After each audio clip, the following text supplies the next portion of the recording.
tardes. El día de hoy les voy a hablar acerca de prevención de síndrome metabólico.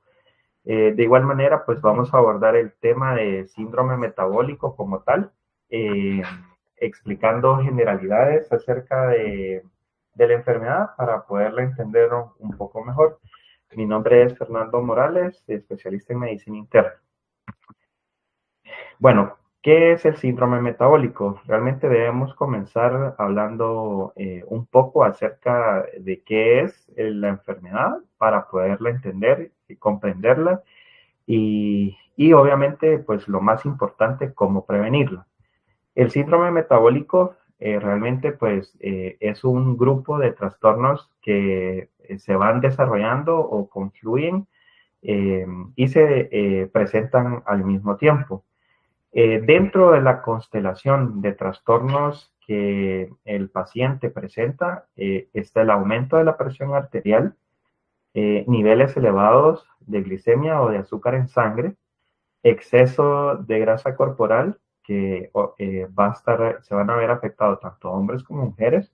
Esta grasa corporal tiende a ubicarse a nivel de la cintura y también niveles anormales o alterados de los lípidos, como lo que conocemos como colesterol y triglicéridos. Estas definiciones y criterios que se han venido hablando para poder tipificar la enfermedad de manera general, se considera una obesidad, un perímetro abdominal de mayor de 90 centímetros para hombres y más de 80 centímetros para mujeres como uno de los criterios. Cuando le solicitamos a nuestro paciente un perfil de lípidos para saber cuánto está su colesterol, cuánto están sus triglicéridos, podemos encontrar en estos pacientes en niveles de triglicéridos por arriba de 150 miligramos por decilitro. Y en cuanto al colesterol, encontramos de que el colesterol HDL, muy conocido, muy comúnmente conocido como el colesterol bueno, se va a encontrar por debajo de 40 miligramos por decilitro en hombres y menos de 50 miligramos por decilitro en mujeres. Y las cifras tensionales que podemos ubicar en estos pacientes o que podemos constatar en el momento de un examen físico son aquellas cifras tensionales por arriba de 130-85. Otro parámetro muy importante es la glicemia. Ustedes se preguntarán, ¿qué causa el síndrome metabólico? ¿Cuál es la raíz de este problema? Realmente no hay una causa específica como tal, sino que es el desenlace o es la influencia de muchas situaciones. Principalmente el sobrepeso y la obesidad son actores principales para el desarrollo del síndrome metabólico. Esto genera cierto grado de intolerancia oral a la glucosa y resistencia a la insulina, que va pavimentando el camino hacia lo que es la prediabetes y la diabetes manifiesta como tal. Un estilo de vida inactivo, el sedentarismo, el ver por largas jornadas de tiempo televisión, el haber dejado, el dejar de salir a hacer ejercicio, a caminar, al gimnasio, son algunas de las causas del sedentarismo, de un estilo de vida inactivo. Y obviamente uno de los actores principales es la resistencia a la insulina, como lo acabo de mencionar. Esta condición se caracteriza cuando el cuerpo no puede utilizar o no puede hacer un buen uso de la insulina de manera adecuada.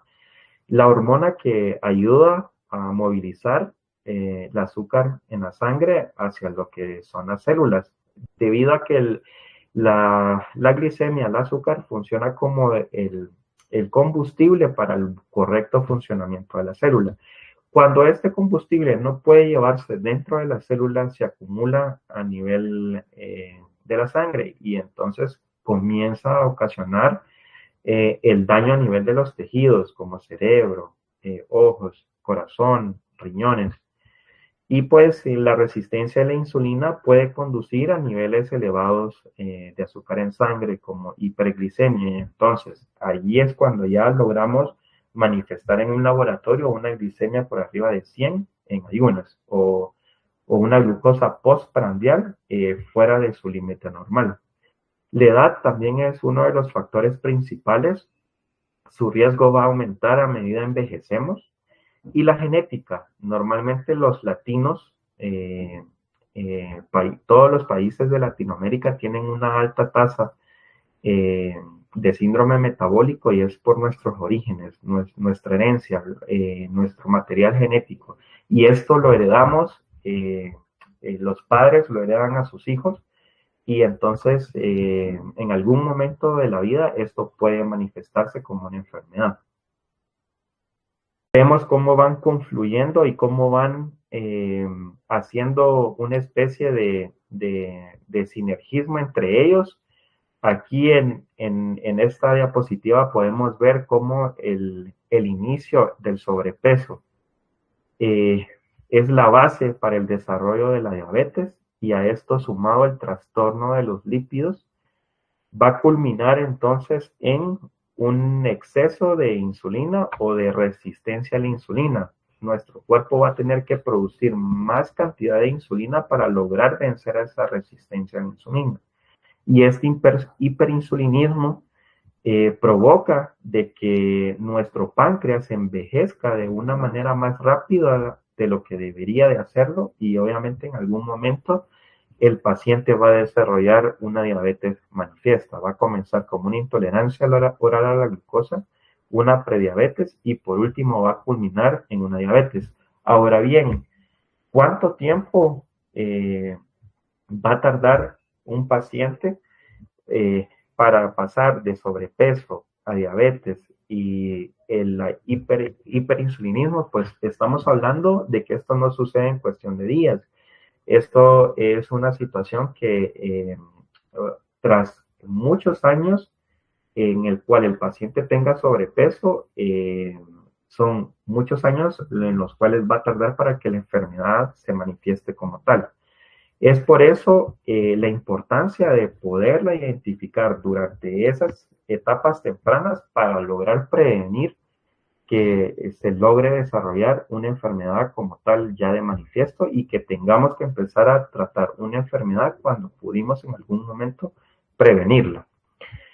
La hiperinsulinemia junto con la insulinoresistencia van a ser la base para el desarrollo de arteriosclerosis. Y esto va a ser la base para el desarrollo de enfermedad cardiovascular. Llámese infartos agudos al miocardio, llámese eventos cerebrovasculares de tipo isquémico o de tipo hemorrágico. Situaciones que se pueden prevenir. Y sumado a esto, la hipertensión.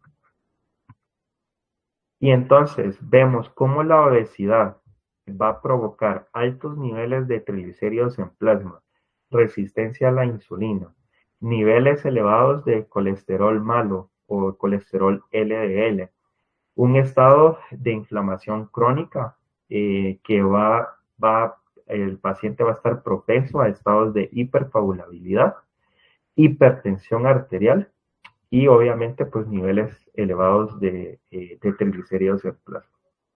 Bueno, principalmente el desarrollo de diabetes tipo 2 de manera manifiesta. Obviamente el paciente que no realiza intervenciones para evitar que la enfermedad se desarrolle, va a culminar en esto.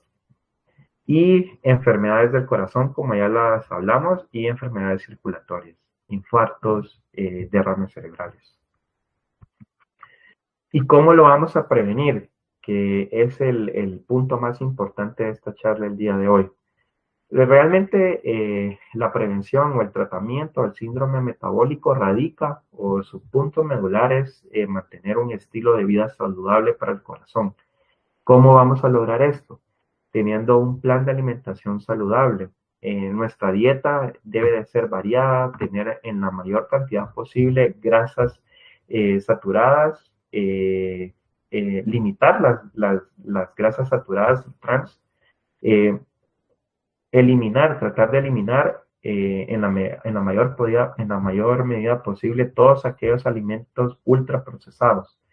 Tenemos que ser más inteligentes a la hora de elegir nuestros alimentos, variarlos, que sean nutritivos, incluir mucho más frutas, verduras, granos integrales, carnes magras, pescados, frutos secos y lácteos bajos en grasa. Esto nos va a ayudar a que nuestra dieta sea variada y sea más saludable. Otro punto importante es mantener un peso saludable. ¿Cómo vamos a lograr mantener un peso saludable? Mediante el ejercicio, mediante la dieta. Son los puntos más importantes. Y de estos dos, ¿qué nos va a llevar a lograr un peso saludable? Estrictamente la dieta. Controlar el estrés. Sabemos de que hay pacientes sometidos a mucho estrés laboral, familiar, emocional. El apoyo psicológico para estos pacientes que los ayuda a cómo llevar el estrés va a aliviar o va a mitigar mucho la ansiedad que estos pacientes tienen. Por ende, es parte integral, parte del manejo multidisciplinario de la enfermedad, el apoyo psicológico.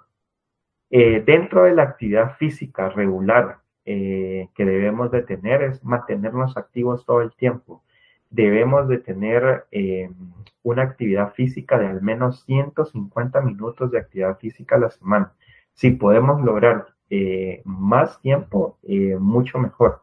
Va a tener un alto impacto de manera positiva en cómo controlamos nuestro peso y cómo la actividad física nos va a hacer más propensos a no desarrollar prediabetes y resistencia a la insulina, porque nuestro cuerpo al mantenerse activo va a utilizar de manera más eficiente el azúcar y va a necesitar menos cantidad de insulina para poder lograr las metas y las necesidades metabólicas. Otro factor importante es el tabaquismo. Dejar de fumar si ya lo hacemos y si en algún momento no hemos comenzado a hacerlo, no comenzar a hacerlo. El tabaquismo es uno de los factores de riesgo para el desarrollo de enfermedad cardiovascular y es otro de los factores que abona en el desarrollo de la enfermedad. Como pueden ver en esta lista no tan extensa de medidas de intervenciones que podemos realizar para la prevención del síndrome metabólico. Muchísimas gracias. Muchas gracias por su intervención, doctor Fernando. Esperamos en otro webinar, sean conmigo.